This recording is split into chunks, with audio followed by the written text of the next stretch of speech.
الله من قرأ الفاتحة.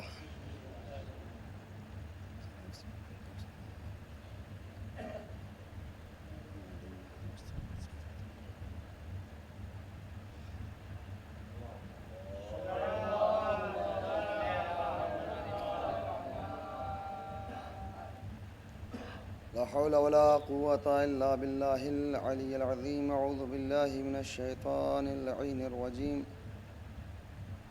بسم الله الرحمن الرحيم.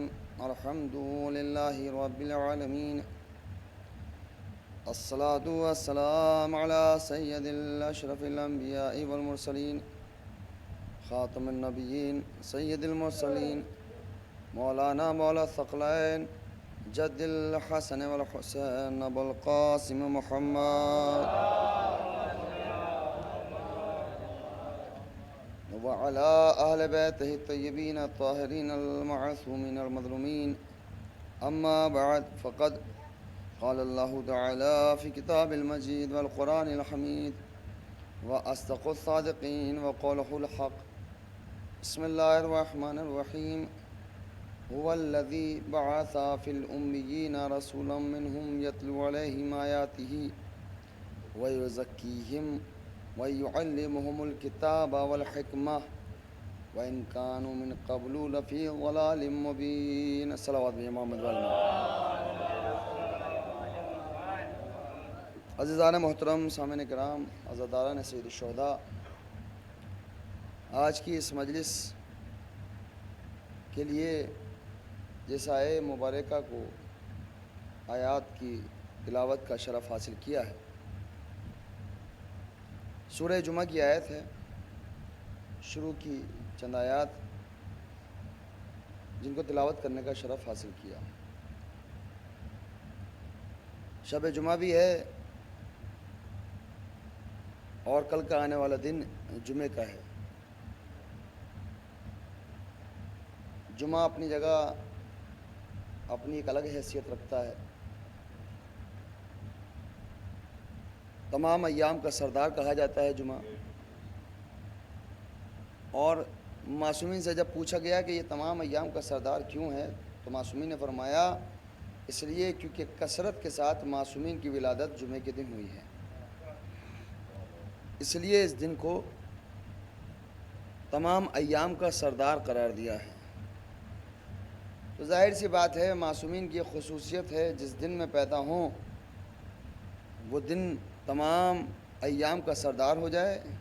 جس زمین پر پیدا ہوں وہ تمام زمینوں کی سردار بن جائے. تو جس گھر میں پیدا ہوں گے وہ تمام گھروں کا سردار ہوگا. اس لیے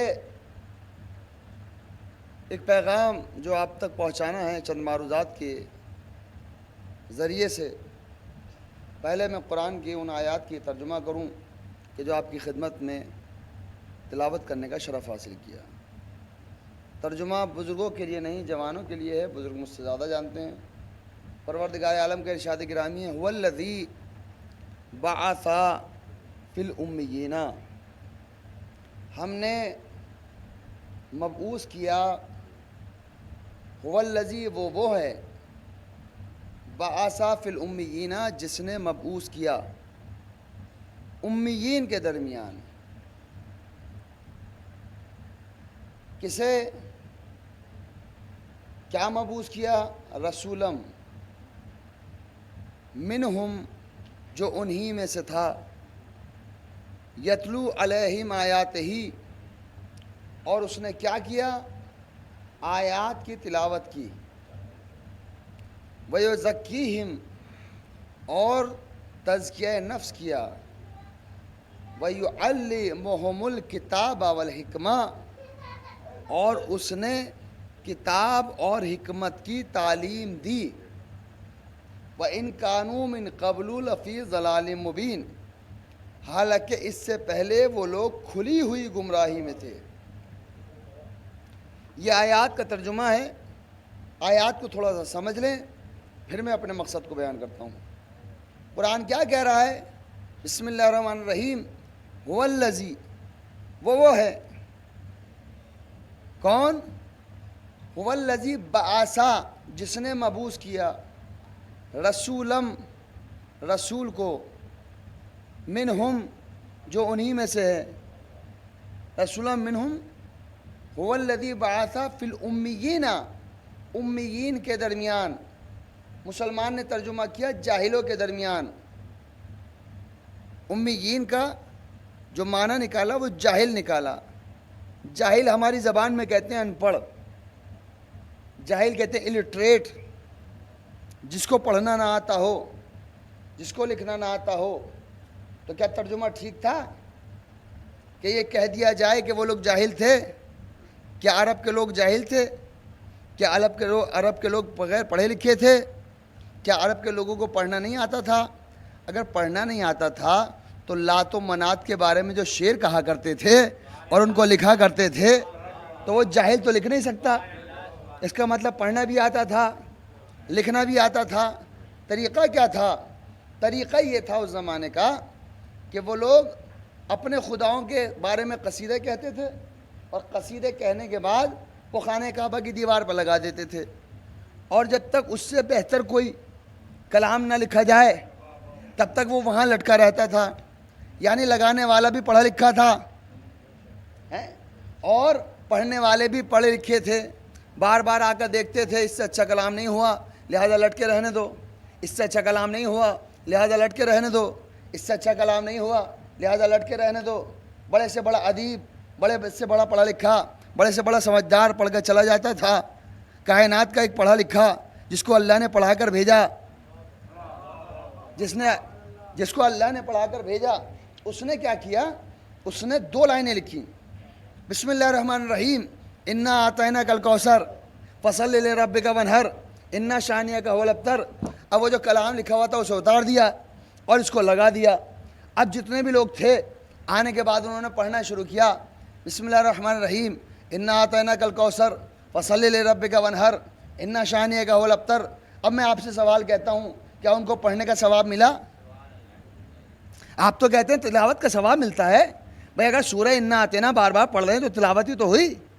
نہیں، یہ تلاوت نہیں ہوئی، یہ پڑھنا ہوا۔ پڑھنا اور ہوتا ہے، تلاوت اور ہوتی ہے۔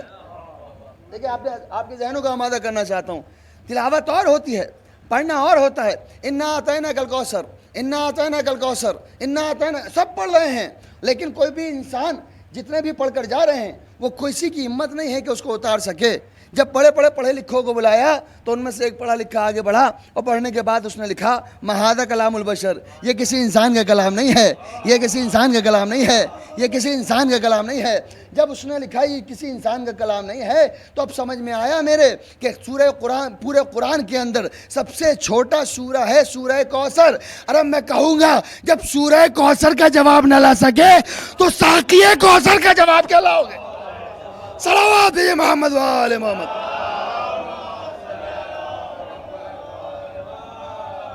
دیکھیں میری بات کا بھی آغاز نہیں ہوا ہے، میں صرف آیات کا ترجمہ آپ کی سمجھ میں، آپ کی سماعتوں کے حوالے کر رہا ہوں۔ بھائی کیا هو الذی بعث فی الامیین، جاہل نہیں تھے۔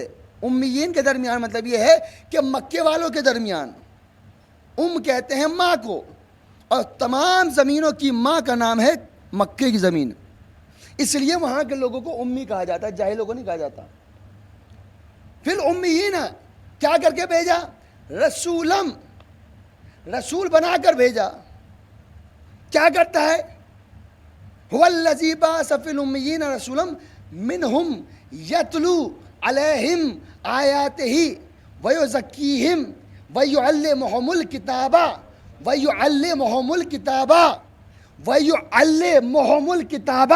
وہ پڑھانے آیا، تعلیم دینے آیا۔ میں نے کہا پروردگار، یہ مسلمان کہتا ہے رسول کو پڑھنا نہیں آتا تھا۔ بھائی رسول کو پڑھنا نہیں آتا، جب پڑھنا آتا نہیں تھا تو پڑھانے کیا آیا؟ آپ نے ایک اسکول کھولا اور ایک جاہل کسان جو ہل چلانا جانتا اسے انگلش پڑھانے کے لیے رکھ دیا، کیا پڑھائے گا؟ اگر خود پڑھا ہوا نہیں ہے تو کیا پڑھائے گا؟ پڑھانے والے پر حیرت نہیں ہے، حیرت یہ ہے جو پڑھ رہے ہیں، جب جانتے ہیں وہ جاہل ہے۔ اب میں مسلمانوں سے کہوں گا کہ اگر تمہارا رسول ہمارے نہیں، تمہارا رسول اگر جاہل ہے تو اس سے بڑے جاہل تم، اس لیے کیونکہ جاہل کا کلمہ جو پڑھے وہ اس سے بڑا جاہل، تو رسول جاہل نہیں۔ اب مسلمان نے کہا یہ بتاؤ پڑھے کہاں، کون سا مدرسہ تھا، کون سا اسکول تھا، کون سی یونیورسٹی تھی، کون سا کالج تھا؟ تو میں کیسے بتاؤں؟ مکے کے لوگوں نے کہا ہم نے تو نہیں دیکھا کہ کبھی رسول اسکول گئے ہوں، کبھی کسی مدرسے گئے ہوں۔ تو پھر میں اس بستی کے یہاں سننے والوں سے پوچھوں گا، کھروا والوں سے اگر میں پوچھوں کہ تم میں سے کتنے لوگوں نے مجھے مدرسے جاتے دیکھا، کتنے لوگوں نے مجھے مدرسے جاتے ہوئے دیکھا، کب پڑھتے ہوئے دیکھا، آپ کے ہم نے تو نہیں دیکھا، اس کا مطلب نعوذ باللہ کہ آپ جاہل ہیں یا میں جاہل ہوں؟ اگر میں جاہل ہوں تو مجھ سے بڑے آپ، کیونکہ آپ نے یہاں بٹھایا۔ بڑی توجہ کے ساتھ بھائی، اگر میں جاہل ہوں تو مجھ سے بڑے آپ، کیونکہ آپ نے مجھے بٹھایا۔ اگر آپ نے کسی قابل سمجھا تبھی تو بٹھایا۔ تو رسول پڑھے کہاں، کون بتائے؟ تو رسول جہاں پڑھے، جہاں وہاں پڑھنے والا کوئی اور آئے گا تبھی بتائے گا۔ جہاں کا میں پڑھا ہوا وہیں کے رسول پڑھے ہوئے۔ صلوات بھیجے محمد والے محمد۔ دیکھیے آپ کا ذہن آمادہ کر رہا ہوں، ابھی میں اپنی بات پر نہیں آیا ہوں، جو بات مجھے آپ کو بیان کرنی ہے۔ وَيُعَلِّمُهُمُ الْكِتَابَ وَالْحِكْمَةَ، ایک تو حکمت، ایک تعلیم، وَإِنْ كَانُوا مِنْ قَبْلُ لَفِي ضَلَالٍ مُبِينٍ، اور اس سے پہلے کے لوگ گمراہی میں تھے، کھلی ہوئی گمراہی میں۔ قرآن آگے بڑھا، مَثَلُ الْقَوْمِ الَّذِينَ كَذَّبُوا بِآيَاتِ اللَّهِ وَاللَّهُ لَا يَهْدِي الْقَوْمَ الظَّالِمِينَ، جو اللہ کی نشانیوں کو جھٹلا دیتے ہیں۔ واللہ علیم بالظالمین، اور اللہ جانتا ہے ان کے بارے میں جو ظالمین ہیں۔ بئس مثل القوم الذین کذبوا بآیات اللہ، اور ان کی مثال ان جیسی ہے۔ بئس مثل القوم الذین کذبوا بآیات اللہ واللہ لا یہدی القوم الظالمین۔ مثل القوم الذین کذبوا بآیات اللہ، کیا پروردگار نے ارشاد فرمایا؟ مثل القوم الذین حملوا التوراۃ ثم لم يحملوها كمثل الحمار، جو لوگ قرآن یا توریت کو لیے تو پھرتے ہیں مگر اس پر عمل نہیں کرتے، کمثل الحمار، کیسے ہیں وہ؟ انسانوں کی طرح۔ ہمارے استاد جب پڑھایا کرتے تھے ہمیں کچھ یاد نہیں ہوتا تو کہتے ہیں گدھا ہے کیا؟ کمثل الحمار، وہ گدھے کے مطابق ہیں، جو کتابیں تو ڈھو رہے ہیں مگر سمجھ میں کچھ نہیں آتا۔ تو پتہ چلا کچھ لوگ ہیں جو کتابیں ڈھو تو رہے ہیں مگر سمجھ میں کچھ نہیں آتا۔ تو گدھوں میں فرق ہوتا ہے، گدھے اور ہوتے ہیں اور وفادار جانور اور ہوتا ہے۔ گدھا بس ایک جگہ رہ جائے، جو راستہ دکھا دیا جائے وہی رہتا ہے، مگر کچھ وفادار ایسے ہوتے ہیں کہ جو جہاں چاہے، جہاں مالک رہے وہی وہ رہے، جو مالک کہے وہی وہ کرے، جہاں مالک لے جائے وہاں ساتھ رہے۔ تو جانوروں کی بات الگ ہے، مگر وفادار کون ہے؟ کہ قرآن ہو مگر اس پر عمل بھی ہو۔ اب یہ بات آپ کے ذہن میں آ گئی، رسول آئے امیین کے درمیان، کس لیے آئے؟ پڑھانے کے لیے آئے۔ پڑھاتا کون ہے؟ جو خود عالم ہو، جاہل نہیں ہو سکتا۔ تو ہمارا عقیدہ یہ ہے کہ رسول جاہل نہیں ہے۔ اب رسول کون ہے بھائی؟ مسلمانوں تم بتاؤ رسول کون؟ بڑی محبت آئی رسول کو، رسول سے مسلمانوں کو، تو بڑے پیار اور لاڑ میں کہہ دیا کہ رسول ہمارے بھائی ہیں۔ بھائی رسول ہمارے بھائی تو ہیں۔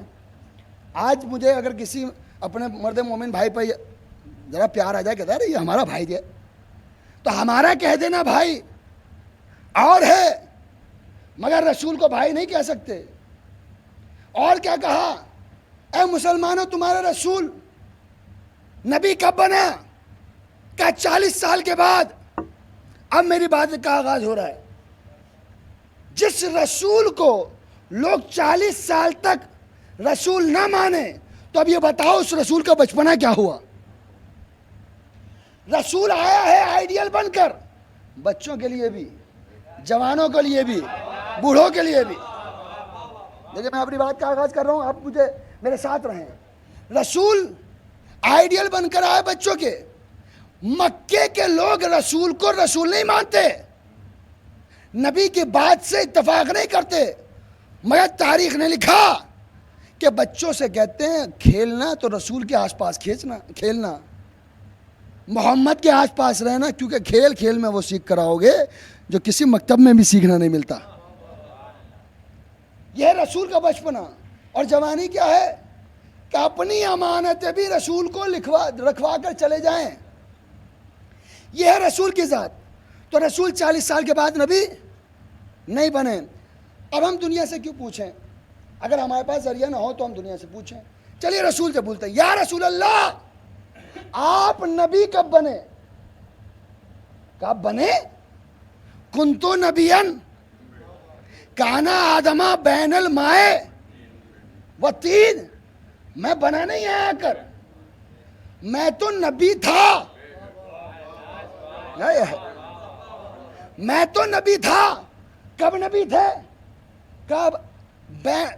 کنتو نبیًا آدمہ بین الماء والطین۔ بڑی عجیب بات ہے، جب میں نے اس حدیث قدسی کو پڑھا، سنا اور فکر کی، رسول کیا کہہ رہے ہیں کہ میں جب نبی تھا، جب آدم آب اور گل، پانی اور مٹی کے درمیان تھے، مطلب آدم نہیں تھے، پانی بھی تھا۔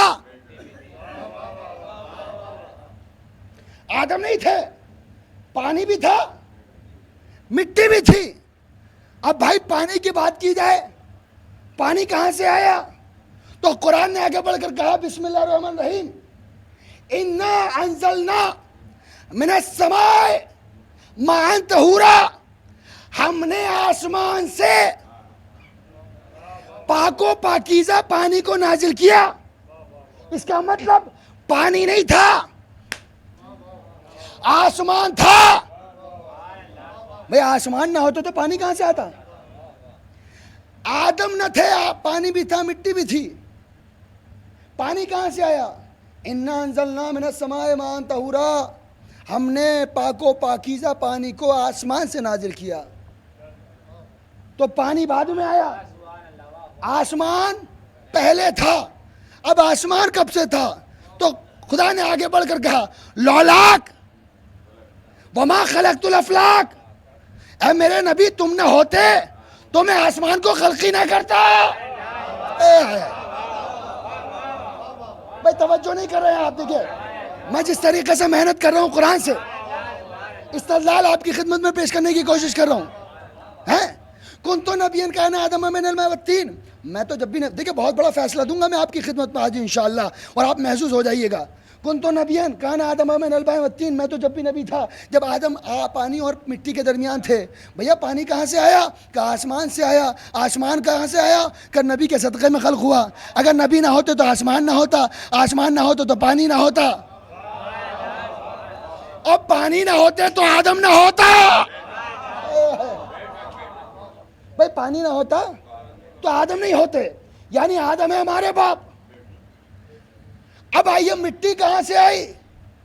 رسول ایک دن مسجد میں داخل ہوئے، ایک نوجوان نماز پڑھ کر ابھی فارغ ہوا تھا، کندھے پر ہاتھ رکھا، کہا قم یا ابی تراب،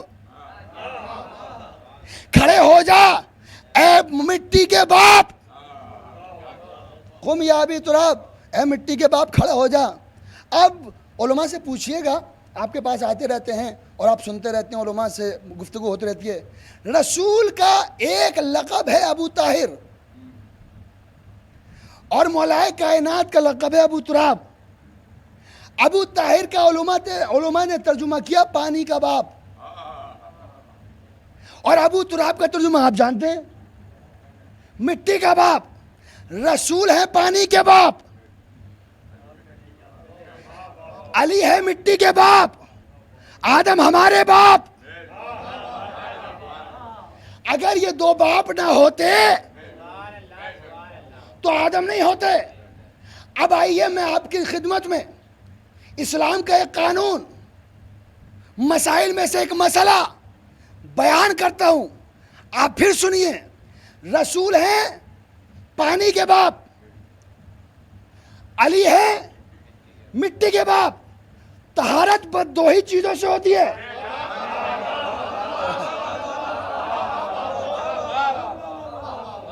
طہارت دو ہی چیزوں سے ہوتی ہے، یا تو پانی سے ہوگی یا مٹی سے ہوگی، اور مٹی بھی ساری مٹی نہیں، پاکیزہ مٹی۔ پانی بھی پاک، مٹی بھی پاک۔ اب ہم نے قرآن پڑھا تو قرآن نے کہا لا تجدو مان فتیمموا صعیدا طیبا، جب تمہیں پانی نہ ملے تو پاک مٹی پر تیمم کر لو۔ جب تمہیں پانی نہ ملے تو پھر تم پاک تیمم پر، کیا پاک مٹی پر تیمم کر لو۔ تو جب پانی نہ ملے تو پھر کہیں پر مٹی پر تیمم کرو۔ پھر سنیے، جب پانی نہ ملے تو پھر مٹی پر تیمم کر لو۔ پھر سنیے، جب پانی نہ ملے تو پاک مٹی پر تیمم کر لو۔ اب سمجھ میں آیا کہ غدیر میں محمد نے علی کو اٹھایا کیوں؟ جب ابو طاہر نہ ملے تو پھر ابو تراب سے ایمان کا تیمم کر لے۔ صلوات محمد والے محمد۔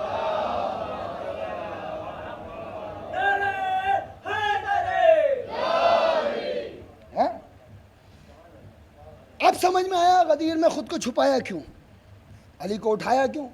کہ جب تم کو پانی نہ ملے تو پاک مٹی پر تیمم کر لو۔ یعنی اگر نبی نظر نہ آئے تو اپنے ایمان کو اگر پاکیزہ بنانا ہے تو کیا کرنا پڑے گا؟ کہا علی کی ولایت سے اپنے ایمان کو پاکیزہ کر لینا۔ اب جملہ سن لیجئے، آپ کے شاید کھروا جلال میں بھی سنا جاتا ہو یا کہا جاتا ہو، ایک آپ کے ہاں مثال دی جاتی ہے یا پھر محاورہ کہہ لیجئے کہ فلاں انسان اتنے برے عمل کر رہا تھا کہ اس کی مٹی خراب ہو گئی۔ کہا جاتا نہیں؟ کہا جاتا فلاں انسان اتنا برباد ہوا کہ اس کی مٹی خراب ہو گئی۔ تو رسول ہیں ابو طاہر پانی کے باپ، علی ہیں مٹی کے باپ۔ تو جو محمد کو چھوڑے، جو محمد کو چھوڑے اس کی طہارت خراب، اور جو علی کو چھوڑے اس کی مٹی خراب۔ صلوات محمد آل محمد پر۔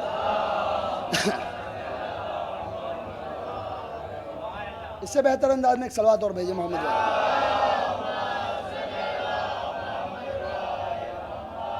تو رسول آئے ہیں پڑھانے کے لیے، اور پڑھایا ہے کیا؟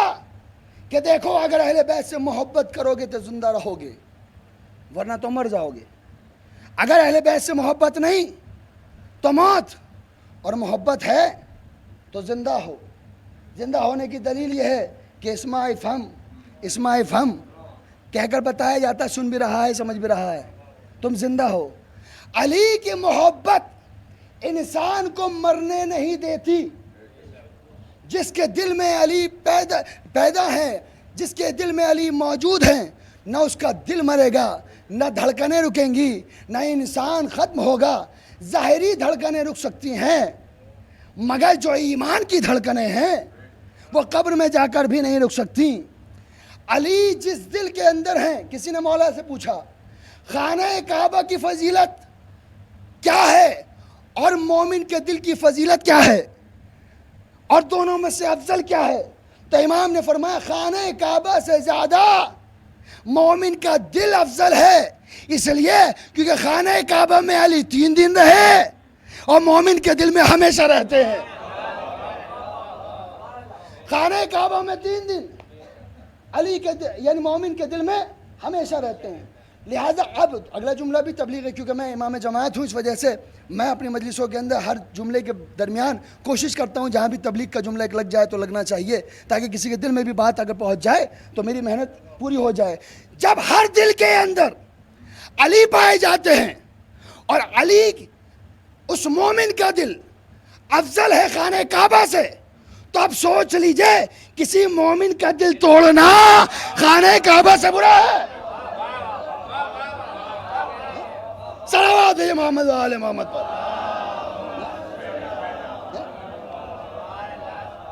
دیکھیں یہ میرا اپنا، کیونکہ امام جماعت ہوں اس وجہ سے میرا فریضہ ہے کہنا، کیونکہ اس ممبر پہ آگے صرف فوائد تلاش کر لینا اور لے لینا یہ کامیابی نہیں ہے۔ اگر جملہ بھی پہنچ گیا، مومن کا دل اگر خانہ کعبہ سے افضل ہے، رسول پر یقین ہے تو مومن کے دل کو توڑنا خانہ کعبہ کے توڑنے سے زیادہ گناہ ہے۔ لہذا مومن کے دل کو سنبھال کے رکھو۔ خدا کہاں پایا جاتا ہے؟ بڑی توجہ آپ کے ذہنوں کو آمادہ کر دوں، ایک بات کہنی ہے مجھے۔ یا رسول اللہ، ایک انسان پہنچا ہے حضور کی خدمت، یا رسول اللہ خدا کہاں ملے گا؟ کہاں کہاں تلاش کیا؟ آسمان میں تلاش کیا، نظر نہیں آیا۔ نباتات، جمادات، دریا، سمندر، ہر جگہ تلاش کیا، خدا نظر نہیں آیا۔ رسول نے کہا سب جگہ تلاش کیا، اگر تلاش کرنا ہے تو مومن کے دل میں تلاش کرو، مومن کے دل میں تلاش کرو۔ تو جہاں جہاں اہل بیت وہاں وہاں خدا، جہاں جہاں خدا وہاں وہاں علی، تو ہر اس دل کو پاکیزہ بنا دیتا ہے اہل بیت کا ذکر۔ تو جس دل کے اندر علی ہو وہ مردہ نہیں ہو سکتا، ہمیشہ زندہ رہتا ہے۔ اب زندہ کیا ہے، مردہ کیا ہے؟ بھائی آپ نماز پڑھتے ہیں، پنجے گانا نماز پڑھتے ہیں۔ ایک ٹائٹل کھروا جلال پور کے اندر مجھے دے دیا گیا کہ آپ نماز کے زیادہ ذکر کرتے ہیں۔ میں کیا کروں، 15 سال سے نماز ہی پڑھا رہا ہوں۔ نماز پڑھتے ہیں، آپ سبھی نماز پڑھتے ہیں، خدا جو نہیں پڑھتا اسے توفیق دے۔ اور ایک جملہ جو سبھی کہہ کر ہنس دیتے ہیں، اس کو کاش ہم دل تک اتار سکیں کہ خدا نہ کرے ہمارے اس سے پہلے کہ ہماری پڑھائی جائے ہم پڑھنا شروع کر دیں۔ تو نماز کیا ہے صاحب؟ نماز ہے عبادت خدا۔ پنجے گانا نماز پڑھتے ہیں کہاں؟ اب آپ جواب دیجئے، پنجے گانا نماز کے اندر سجدہ ہے یا نہیں؟ 5 وقت کی نماز میں سجدہ ہے؟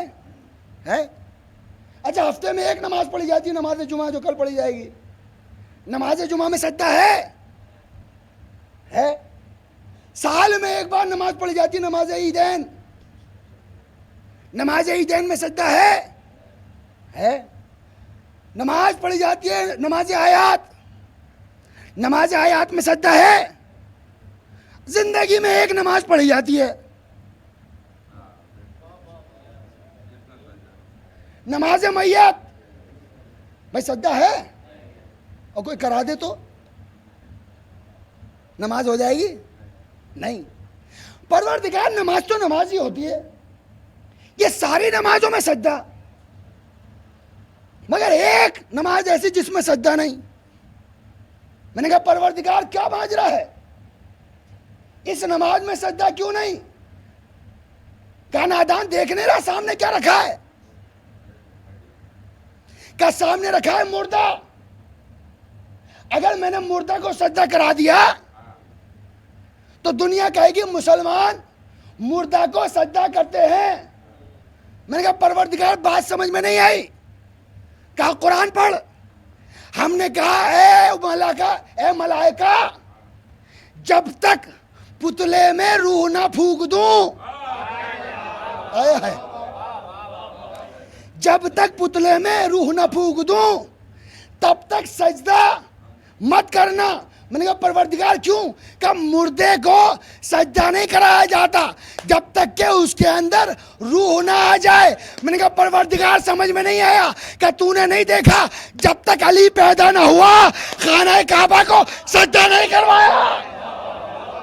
صلوات محمد آل محمد۔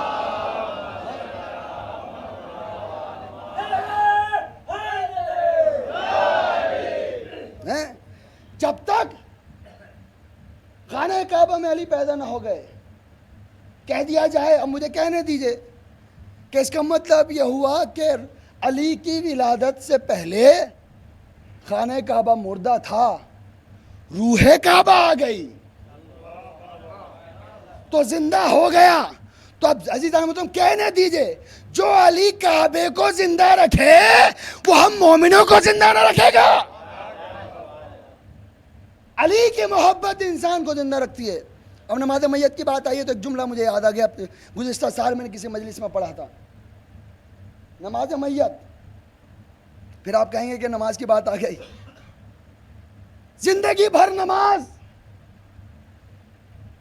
انسان کس کے پیچھے پڑتا ہے؟ پیش نماز کے پیچھے. ظہر کی نماز پڑھتا ہوں، اس پیش نماز کے پیچھے ظہر کی 4 رکعت قربتاً. فجر کی نماز پڑھتا ہوں 2 رکعت، اس پیش نماز کے پیچھے قربتاً. مغرب کی نماز پڑھتا ہوں اس پیش نماز کے پیچھے قربتاً. جمعہ کی نماز پڑھتا ہوں. عجیب باتیں، ساری نمازیں پیش نماز کے پیچھے. ایک نماز ایسی، بھئی پہنچ گئی ہو بات تو بولیے گا. ایک نماز ایسی کہ جو زندگی بھر پیچھے کھڑا تھا آج آگے. دیکھیں میں تبلیغی جملہ کہنے جا رہا ہوں آپ کی خدمت میں. زندگی بھر جو پیچھے تھا وہ آج آگے ہے. میں نے پروردگار سمجھ میں نہیں آئی بات کہ آپ بھی نہیں سمجھے. جب تک علماء کے پیچھے رہو گے زندہ رہو گے، آگے آ جاؤ گے مردہ ہو جاؤ گے.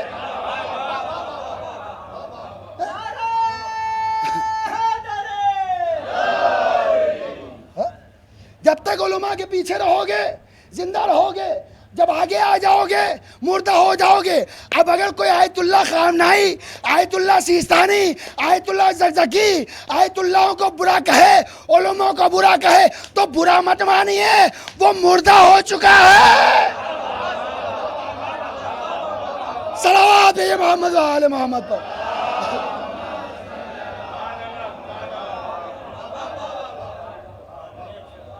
دیکھیں بات ہے، بات میں بات نکلتی آ رہی ہے. پڑھنا مجھے کچھ اور تھا مگر ذہن ادھر آ گیا. جو علماء کے پیچھے نہ چلے اور یہ سمجھے کہ صاحب میں نے 2 کتابیں پڑھ لی تو اب میں علماء سے بڑھ کر ہو گیا، تو وہ عالم تھوڑا ہی ہے.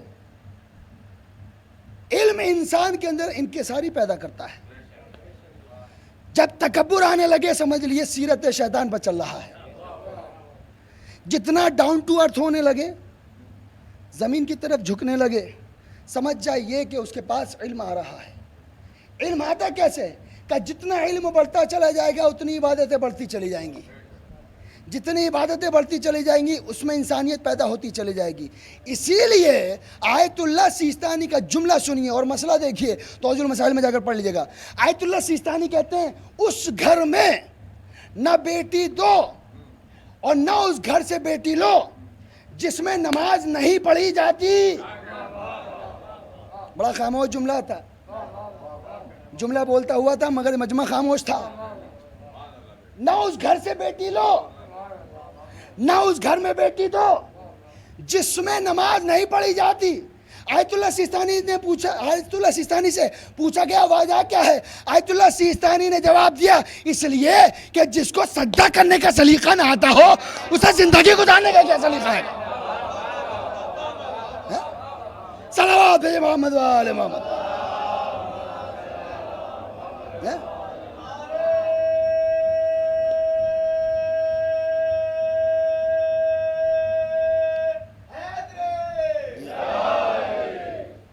علی وہ ہے جو انسان کو مرنے نہیں دیتے، اور جب محبت یا عشق علی دل میں آ جائے تو انسان علم سے محبت کرنے لگتا ہے، جاہل نہیں رہتا.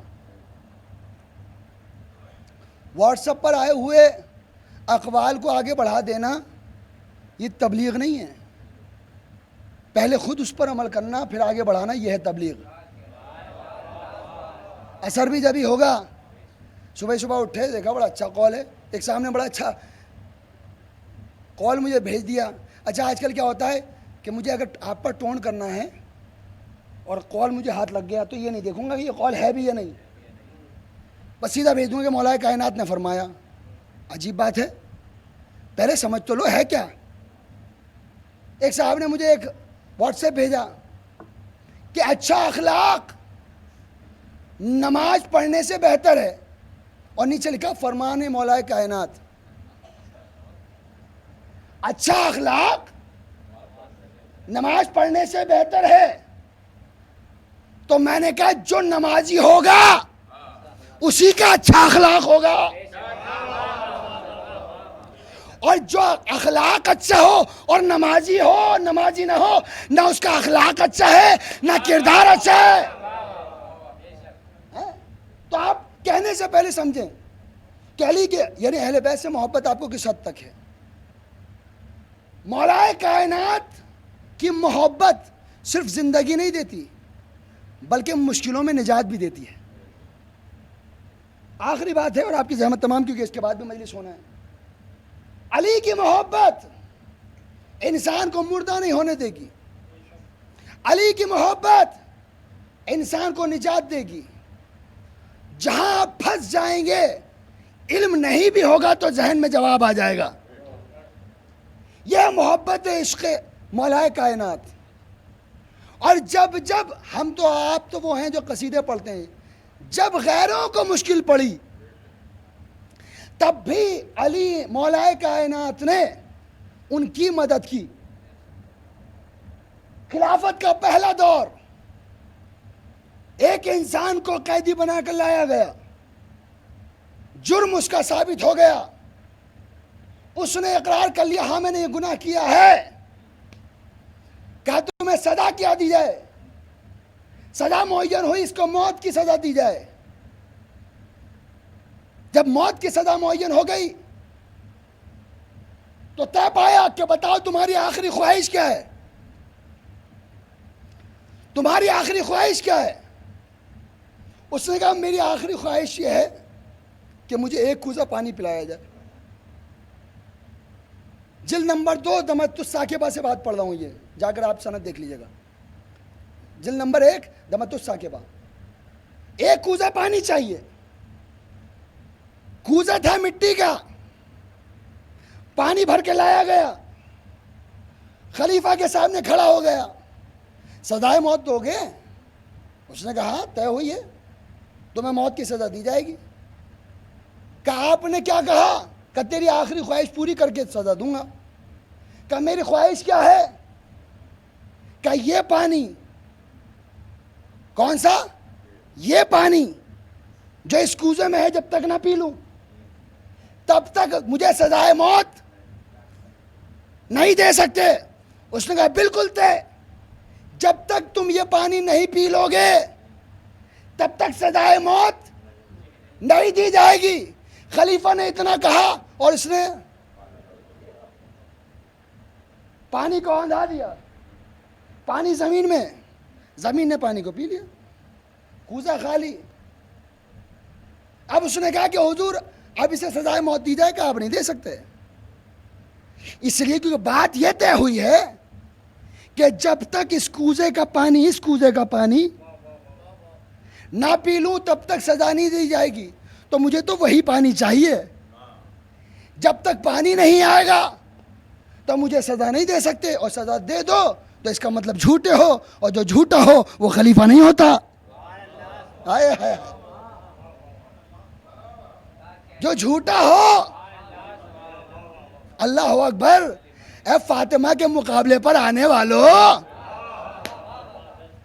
گلی گلی کوچے کوچے تم بدنام اور تم ذلیل نہ ہوئے تو اللہ کی عدالت ہی کیا ٹھہری. جب تک یہ پانی نہ پیوں.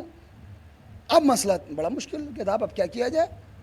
سزا نہ دے تو عدالت ختم، سزا دے دے تو جھوٹا خلیفہ ہوتا نہیں. ایک مرتبہ کسی نے کہا انہیں کو بلاؤ، وہی آئیں گے تبھی ہوگا معاملہ حل. اب انہیں بلا لیا گیا. آنے والا کون ہے؟ مشکل کشا. آنے والا کون ہے؟ مشکل کشا. چلیے ہم اور آپ، دیکھیے میری آپ سے لڑائی ہو جائے اور یہ میرے دوست بیٹھے ہوں، آپ کسی مشکل میں پھنسے اور یہ جانے لگے، میں کہوں گا صاحب آپ کو کیا مطلب ہے، آپ ہمارے دوست نہیں ہیں، آپ کیوں جا رہے ہیں ان کی مدد کے لیے؟ ہم اور آپ ہاتھ جوڑ کر مولا کائنات سے کہے مولا دشمن ہے مدد کو مت جائیے. کہا خاموش, دنیا کو بتانا چاہتا ہوں کہ جب غیروں کی اتنی مشکل کشائی کرتا ہوں تو اپنوں کی کتنی کروں گا. اب تم کہتے ہو نا یا علی مدد یا علی مدد, عجیب بات ہے. کسی نے کہا کہ ذات تم کیوں پکارتے ہو صبح صبح, شام کو یا علی مدد, صبح کو یا علی مدد. اچھا علی کہتے کس کے؟ مولا کائنات کا نام ہے علی اور اس کا بھی نام ہے علی, وہ بھی علی یہ بھی علی. جب ہم گرتے ہوئے نام لیتے ہیں ادھر سے یہ سہارا دیتے ہیں ادھر سے وہ سنبھال لیا کرتا ہے. اب آئیں, کیا مسئلہ ہے بھائی؟ کیا اس کو سزا دینی تھی؟ اچھا پھر سزا کیوں نہیں دی؟ کہ اس نے شرط رکھی کہ ایک کوزہ پانی پینا. کہا پھر کیا ہوا؟ کہ اس نے پانی کو بہا دیا. پانی کہاں ڈالا؟ زمین پر. زمین کس چیز کی ہے؟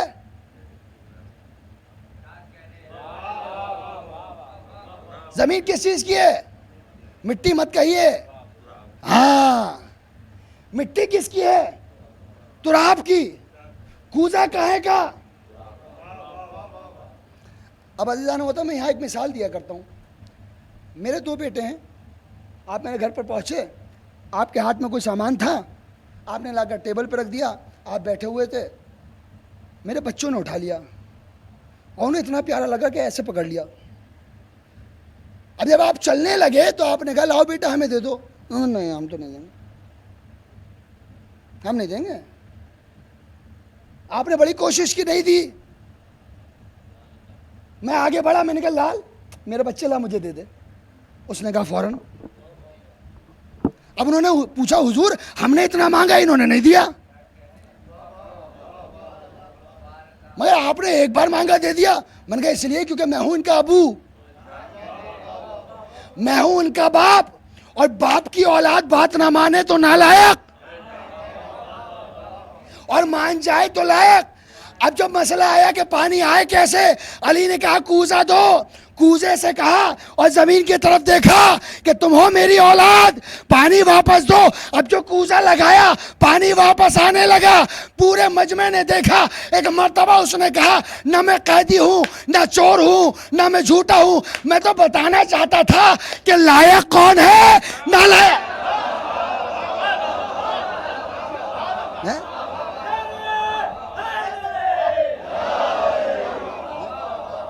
صلوات محمد وآل محمد.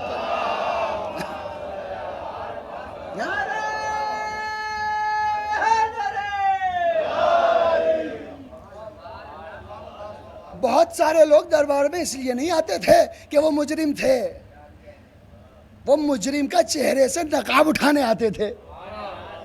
کہا میں اس لیے نہیں آیا, میں تو یہ بتانے آیا ہوں نالائق کون ہے, نالائق کون ہے. تو علی کی محبت انسان کو زندگی دیتی ہے, حیات دیتی ہے, اور انسان کو فلاح و بہبودی دیتی ہے. وقت کافی ہو چکا, 45 منٹ ہو چکے ہیں, اور اگلی مجلس بھی انشاءاللہ مسلسل رہے گی. ہم علی کے عشق میں زندہ ہیں, اور ہمیں نہ دولت چاہیے نہ پیسہ, نہ منصب چاہیے نہ کرسی چاہیے. بس یہ چاہیے کہ جب ملک الموت آئے تو یہ کہہ کر اٹھائیے علی کا غلام ہے. ہمیں اور کیا چاہیے؟ اس سے زیادہ بڑی دولت ہمارے پاس کیا ہوگی؟ ہمارے پاس منصب ہو رکھا رہ جائے گا, دولت ہو یہیں رکھی رہ جائے گی. بس پہچانے جائیں کہ علی کے غلام ہیں, علی کے چاہنے والے ہیں, یہاں پہ بھی اور وہاں پہ بھی.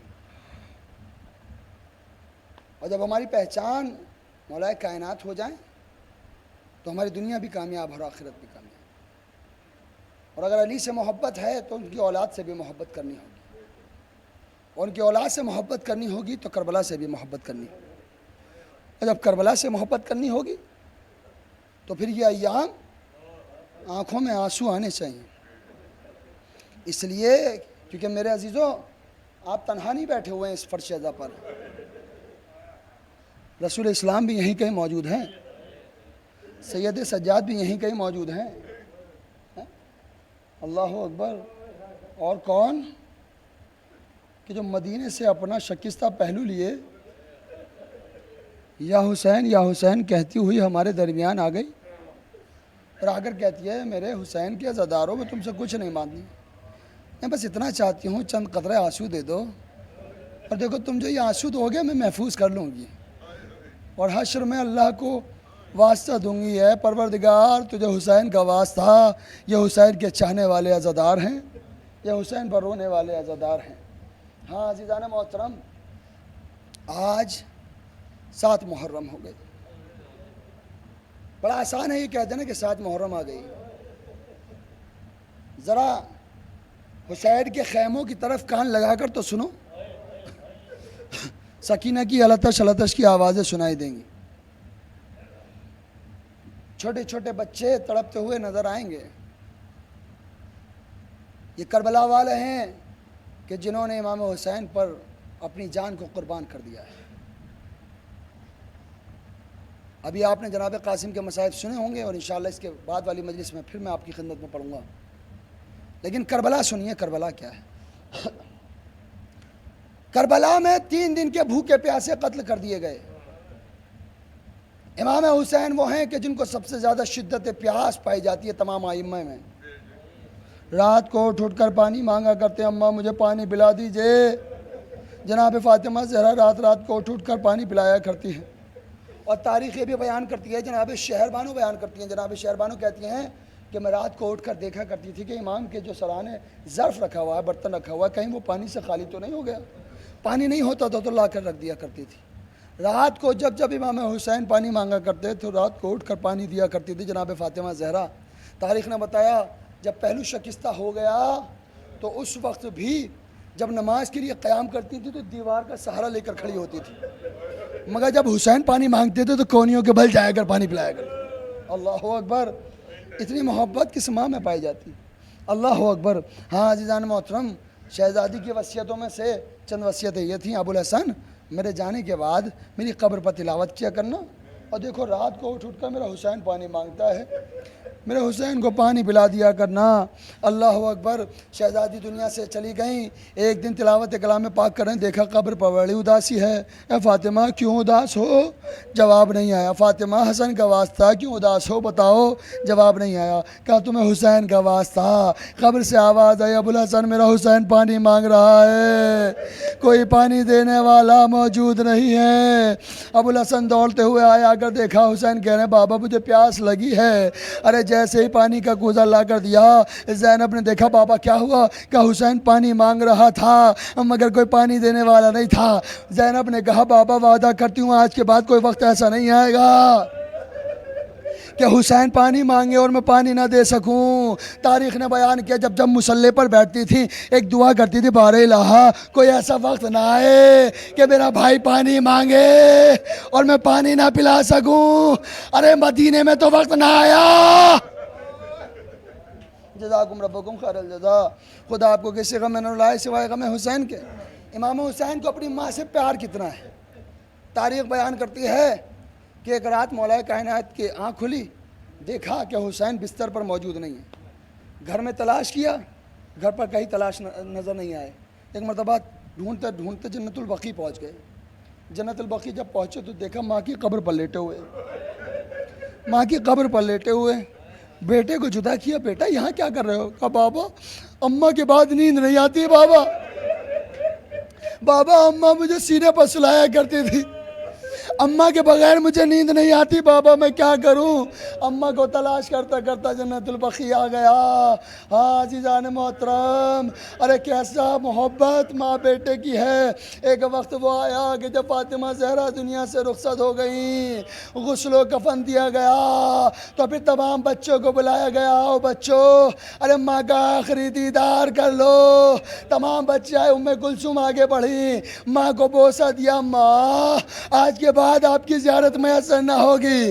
زینب آگے بڑھی، اماں خدا حافظ۔ حسن آگے بڑھے، اماں خدا حافظ۔ ایک بچہ لاڈلا کہیں نظر نہیں آتا. اب جو دیکھے گوشے میں بیٹھے حسین گھٹنوں میں سر دیے رو رہے ہیں. ارے ابوالحسن قریب آئے, کیا حسین اماں کا آخری دیدار نہ کرو گے؟ سر کو اٹھایا, بابا کیا آپ نے کبھی دیکھا ہے؟ ارے جب تک اماں نہ بلائے حسین نہیں جاتا. بندے کفن ٹوٹے, دو ہاتھ نمودار ہوئے, آ میرے حسین, حسین جوڑے.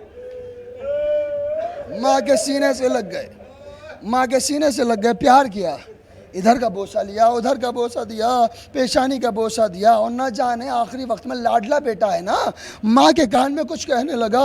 ابوالحسن نے دیکھا اگر غربت کے عالم میں بیٹا ماں سے کچھ مانگ رہا ہے, آگے بڑھنے کے بعد حسین کو جدا کیا اور پوچھا, بیٹا عالم غربت میں ماں سے کچھ نہ مانگنا, ایسا کچھ نہ مانگنا جو ماں نہ دے سکے. ایک مرتبہ کہا, بابا میں نے کچھ نہ مانگا, میں نے تو بس اتنا کہا, ماں اماں آج تم نے پکارا میں چلا آیا. کلسر عاشور, ارے حسین پکارے گا, شمر کا کند خنجر ہوگا, شمر کا, ارے میرا کند خنجر ہوگا, میرا سوکھا گلا, اماں آواز دوں گا, چلی آئیے گا, لیجیے عصر عاشور. ایک آواز آئی, اے اماں, ارے آپ کہاں ہیں؟ ایک آواز آئی, میرے لال میں تیرے پاس یہی موجود ہوں, آ میرے سینے سے لگ جا. حسین کا کٹا ہوا سر اپنی آغوش میں لے لیا, منہ پر منہ رکھ کر کہا, میرے لال انا للہ و انا الیہ راجعون, رضا بقضاء تسلیما لامرہ, سیعلم الذین ظلموا ان قلبوا ینقلبون. ماتم حسین.